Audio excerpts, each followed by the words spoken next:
What's going on, guys? It's Brandon back here again today for another video that I wanted to do, and it's one I needed to catch up on, and that was the Blackhawks naming their own personal Hall of Fame. So, of course, there's the Hockey Hall of Fame, there's also the U.S. Hockey Hall of Fame, and a lot of teams have their own Hall of Fames or Ring of Honors or something like that. The Blackhawks, for their 100th season, they've announced their Hall of Fame in the first. How many inductees? Was it 12? 1, 2, 3, 4, 5, 6, 7, 8, 9, 10, 11 inductees over the course of 100 years. 11 inductees. 11 inductees. Most of them are Hall of Famers. One of them should be a Hall of Famer, and one of them was a good player in his own right, but is not Hall of Fame worthy, but he captured what it means to be a Blackhawk. So we're going to talk about these players. We're going to talk about who I think might be next getting inducted. I'm not sure if they're going to do like one every year, two every year. At that point, you'll probably run out of players in the next 10 years. But just looking at the Blackhawks Hall of Fame, we'll start. I did these as best as I could in chronological order from when they played. So we'll start at the top up there with Glenn Hall. The oldest one on the board is, I believe, still alive. I believe Glenn Hall is still kicking around. Hall of Famer, yes, 1975 he was inducted. 1961 Stanley Cup with the Chicago Blackhawks. He backstopped that 61 Stanley Cup, as well as finals appearances in 62 and 65. Didn't get the job done in those years. Before that, he was in Detroit. After that, he was in St. Louis. Very good career for Glenn Hall. There's a reason he's in the Hall of Fame, and is in 1975. That's a while ago.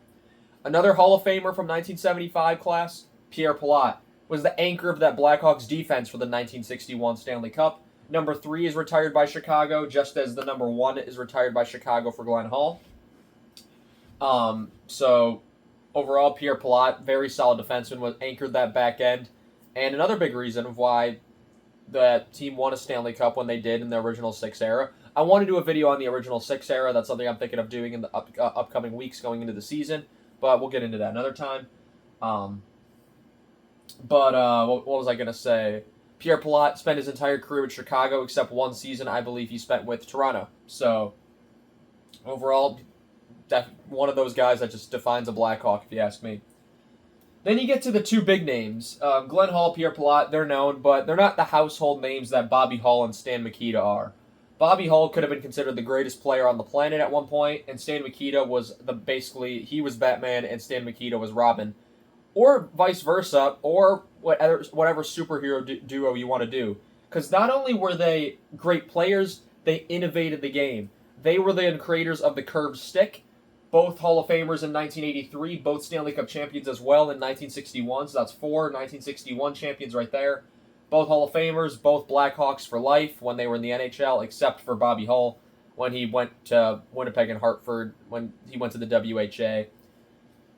Who knows what goes on in the 70s? Or the Hawks are probably a much better team in the mid to late 70s had Bobby Hull stayed with the team. They were good in the early 70s. 1970, they had a good year. 71, they go to the final. 73, they go to the final even after Bobby Hull leaves. And then following 73, it was a dark time for the Blackhawks probably for the next, I'd say, decade or so. Well, decade, they had one good season, and then regular seasons were just awful. They made the playoffs pretty much because everyone made the playoffs back then. They were never bad enough to miss, really, but Bobby Hull leaving was a turning point for the franchise, but not in the good. Stan Mikita, of course, he never left for the WHA. He was a Blackhawk for life, and still the number 1 point scorer in Chicago Blackhawks history, without question a worthy member of the Blackhawks Hall of Fame. Next is another one, I should also mention, Bobby Hull has his number retired, number 9. And Stan Mikita has his number 21 retired as well. Speaking of retired numbers, we have another one in Keith Magnuson. He and Pierre Pilote are both retired under the number 3. And he was one that died some years ago now. I believe it was in a car accident. It was when he was older, so at least he got to live his life. But Keith Magnuson, or nicknamed Maggie, one of the most beloved Blackhawks of all time because of the way he played, because of just how probably the most. When you think of a Chicago Blackhawk, you think of not so much in this day and age, but back in the day, it was a big, bruising, hard-hitting, blue-collar-like worker and blue-collar-like player, and Keith Magnuson really epitomized that type of play style. Not a Hall of Famer, didn't impress with the stats, but it was just his dedication to the game that really made him a beloved Blackhawks player. Now, we see here, Glenn Hall is alive. Pierre Palat, Bobby Hull, Stan Mikita, Keith Magnuson have all passed away. Bobby Hull and Stan Mikita, I remember when they passed away. Bobby Hull was relatively recently. Stan Mikita was really sad because by the end of his life, he had Alzheimer's, dementia. And it was when I was like 10, 11 years old, that's when that started getting announced, and he passed away not too long after that. Tony Esposito, another one that recently passed away. That's hard to see for some of these, like, the great Blackhawks of old passing on. It's celebration of life, but also realizing that the greats of yesteryear are kind of moving on from us. Tony Esposito could argue the greatest Blackhawks goaltender of all time. The only competition to him, I'd say, is Glenn Hall. Hall of Famer, 1988, yes. Keith Magnuson didn't win a Stanley Cup in his career, not with the Hawks, not with anybody, because he was a Blackhawk for his entire life, I'm pretty sure. Tony Esposito did win a Stanley Cup, although not many people realize that. He was a member of the 1969 Montreal Canadiens team, and although his name's not on the cup, he did receive a Stanley Cup ring as he was part of the team. So just a fun fact there, because a lot of people didn't know that, and I didn't know that for a long time. His rookie season is one for the history books that'll never be broken, records that'll never be broken again. 15 shutouts is still the record, and he even himself never topped that ever again. Fantastic goaltender. As the game's gone on, as times have changed, I would say a lot of goaltenders have passed Esposito on the chart. Of course, I didn't mention Glenn Hall's consecutive games played streak. That's why I put Glenn Hall just slightly above Esposito. Hall won a Stanley Cup in Chicago, had more games played straight for it was 70 games back when he played. He had played 6-7 straight seasons of 70 games, which is insane. No backup goaltender going in. He played every single game from start to finish, 502, I think it was. And after expansion came in, you couldn't do that because the amount of games increased. But Tony Esposito took the workload and took it well. He and then in the early 80s, Bannerman were the two goaltenders that were the mark of the Hawks as Esposito played through the 70s and then to the early 80s. Moving on, we have one that the first Blackhawk that is alive since Glenn Hall. I'm pretty sure Glenn Hall is alive. I really hope I'm not wrong on that. But Dennis Savard, Hall of Famer in 2000 when he was first eligible, as a lot of these players were. Blackhawk should have been for life. He had 2 stints with the Blackhawks. He played throughout the 80s. Mike Keenan trades him to Montreal in exchange for Chelios in the early 90s. He wins a Stanley Cup in Montreal in 1993. Not a lot of people know that one either, it seems. And then he comes back to the Blackhawks in 1995 after he spent a year with Tampa Bay Lightning. Yeah, he spent some years with Tampa, came back in 95, and finished his career with the Blackhawks. So Savard, one of the greatest to ever do it, really invented the spinorama. Savoir faire, as Pat Foley used to say. That's probably definitely my dad's generation of player in the 80s. My dad was, when the Hawks were in the 80s, not very good regular season teams, but very good playoff teams. And so guys like Savard, guys like Larmer, Al Secord, who's not on the board, Bannerman, those were guys, Doug Wilson, who is also on the board. Those are guys that my dad would think of when he thinks of his Blackhawks. I mean, my dad grew up he was a kid in the 70s, but he really was probably, it's kind of like me post 2015. I was a kid when the Hawks were winning cups in 2010, 13, and 15. By the time I was 11, 12 years old, when I fully comprehended everything I was seeing on the ice, at that point it was 2016. I turned 12 in 2016, so that was kind of my scenario. The McDavid era is essentially my 80s. That's a really complicated way of putting it.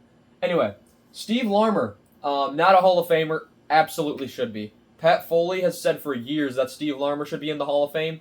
Over a point a game in his career, 1,012 points in 1,006 games played. He's won a Stanley Cup with the New York Rangers in 1994. Never got one with Chicago. Another one that Keenan traded out. Just fantastic. Because they didn't really. The reason he got traded out is because they didn't treat him well on the way out. Larmer and Hawks' departure from each other wasn't really pleasant. That's all part of the Bill Wirtz. A Bill Wirtz video is in the making. Believe me, I'm digging up stuff, and I'm starting to prep for that because I don't think the younger generation really understands how bad Bill Wirtz was for the Blackhawks, and when Rocky took over as a saving grace. Different topic, another video. But Steve Larmer should be in the Hall of Fame. Over 1,000 games played, over a point a game with 1,000 games played, 100-point seasons, Calder winner in his year as well, Stanley Cup winner in 1994. I don't see any reason why he shouldn't be in the Hall of Fame. Other than notoriety, he wasn't a very outspoken player. He was a very quiet player. Moving on to one of the longest careers of any NHL player ever. Chris Chelios was the man, like Gordie Howe, that played forever, except never fled to another league. He stayed in the NHL forever. From Chicago, so he was a local boy. Started his career in Montreal, wins a Stanley Cup there in '86, and was also there in '89 when they go to the final. Gets traded to Chicago for Dennis Savard. He already won a Norris Trophy in Montreal. I believe he won 2 more in Chicago uniforms, and was the captain here as well for some years. Then he gets traded to Detroit after he said he wouldn't be traded to Detroit, and the fan base turned on him. Even though, I guess he had some sort of no trade list that he allowed himself to go to Detroit. What the Hawks got back for Chelios, you could blame management for that. You can blame a lot of things, but you cannot blame Chris Chelios. There's people that still hate Chelios for going to Detroit, and I wasn't around for peak Detroit rivalry, but still, blaming it just seems kind of ridiculous to me. He goes to Detroit and wins Stanley Cups in 2002 and 2008. Yes, he went 22 years in between Stanley Cups here, 86 to 2008. His career started before '86, and his career ended in 2010. So that's how long he played. Almost 30 years in the NHL. Hall of Fame class of 2013, absolutely. One of the greatest defensemen of all time. Offensively, defensively, physically, leadership-wise. He crosses every check mark. He was absolutely phenomenal. Now we're getting into my years. So we got my generation. Marian Hossa. Hall of Famer, which is crazy to say because it feels like yesterday I was watching him on TV. 2010, 2013, 2015 Stanley Cups with Chicago after going to the final with Pittsburgh and losing, going to the final with Detroit and losing. And by the way, they lost against the old team. He lost when he was at Pittsburgh, he lost to Detroit. When he was with Detroit, he lost to Pittsburgh. Goes to Chicago and gets 3 Stanley Cups. Hall of Fame class of 2020 when he was first eligible. So first ballot Hall of Famer for Marian Hossa, which I was a little surprised about because I never really saw Hossa when he was really great. He has 100-point seasons in Atlanta, when he was pouring goals in Detroit, playing with Crosby in Pittsburgh, or even before that when he was with Ottawa with Alfredson and Spezza. So I never really got to see prime Hossa, but by the time Hossa came to Chicago, he was still a 25, 30-goal guy, over 1,000 points, 500 goals. So you can't not put him in the Hall. And other guys in the Hall from my generation, Duncan Keith, newly inducted into the Hockey Hall of Fame this year in 2025. First ballot as well. 2010, 2013, 2015. What can I not say about this guy? One of the greatest Blackhawk defensemen ever.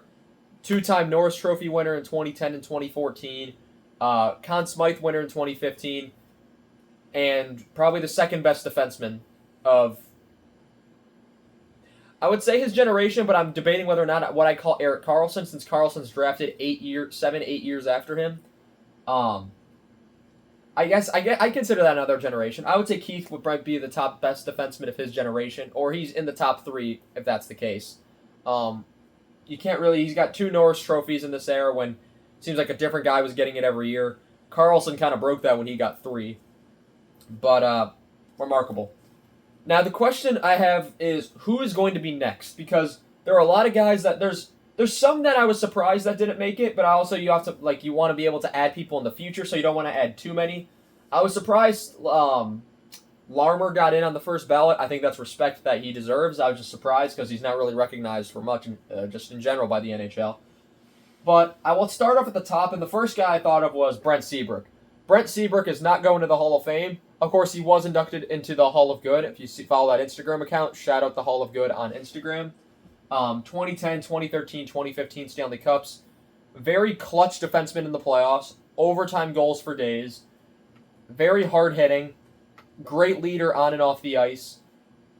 He was a Blackhawk. Was also a Blackhawk his entire career. Of course, Keith went to Edmonton for 1 year, but Seabrook drafted by Chicago in the first round, and he lived up to that. He played a long time and lived up to the expectations of the 2003 draft. So can't really go wrong with top 2 pairing defensemen in your in the Blackhawks Hall of Fame.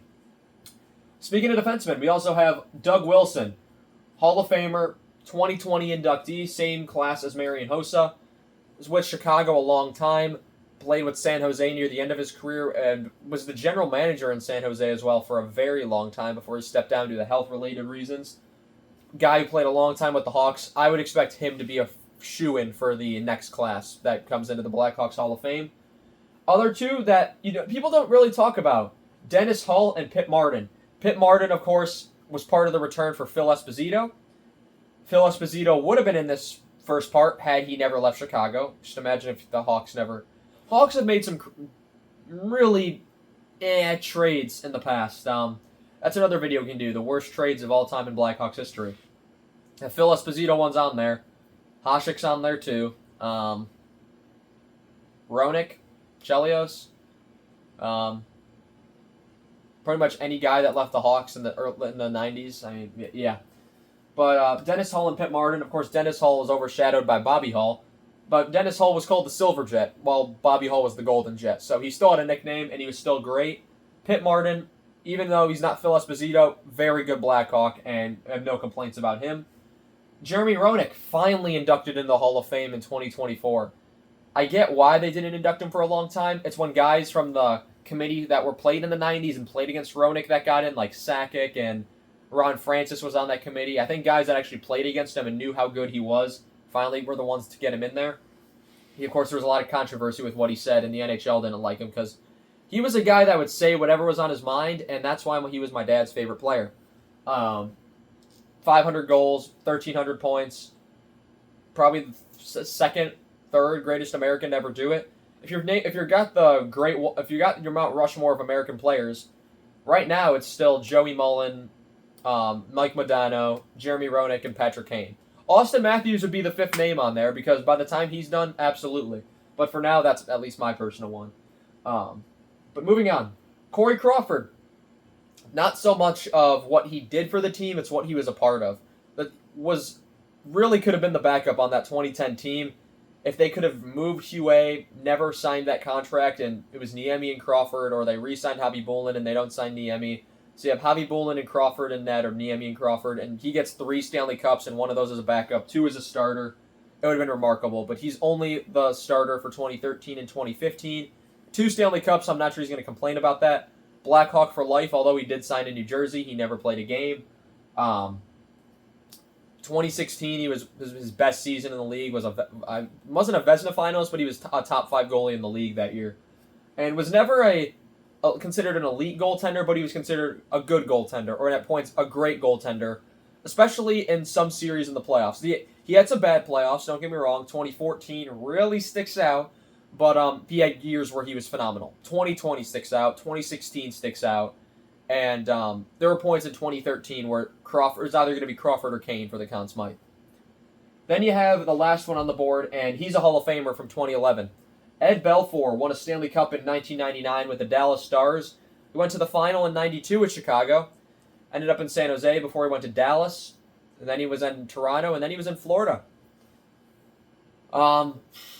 Eddie the Eagle won several Vezina trophies. Probably the second most decorated goaltender of the 90s until a guy named his old teammate Dominic Hasek came along. It was really Waugh and Belfour were considered the 2 greatest goalies of the 90s, and then Hasek in the mid to late 90s really took that over, and then Brodeur came in, and the tides changed. But Belfour, elite goaltender for a very long time, and he was a pretty funny guy too. Him and Roenick, I think, were just the early '90s Hawks were fun to watch because they had a lot of personality on the team, and I think Ed Belfour is another one. Next, if I had to pick my next inductee class, if I had to pick the first one to get in, the fact that Larmer got in and Roenick didn't is now that I think about it, but I would have to pick Roenick at 1, Doug Wilson at 2, Belfour at 3. After that, I'd probably say Dennis Hull 4, Seabrook 5, Pitt Martin 6, Crawford 7. Of course, there could be guys like Chuck Gardner, who's not on here, who get in because of like how he died while playing with the Blackhawks. I'd understand why that he would get in. Or like the Bentley brothers, those are two guys from before even the 50s, like the 40s and 50s, that you could argue could be in here. It's going to be interesting to see how this Blackhawks Hall of Fame fills up, and I'm excited to see that. Anyway, guys, let me know down below who you think should be inducted next into the Blackhawks Hall of Fame. I want to thank you all so much for watching this video. I'm happy to be done with season previews. Look forward to some future content that I've kind of previewed in this video. And I shall see you guys in the next one. Have a good one.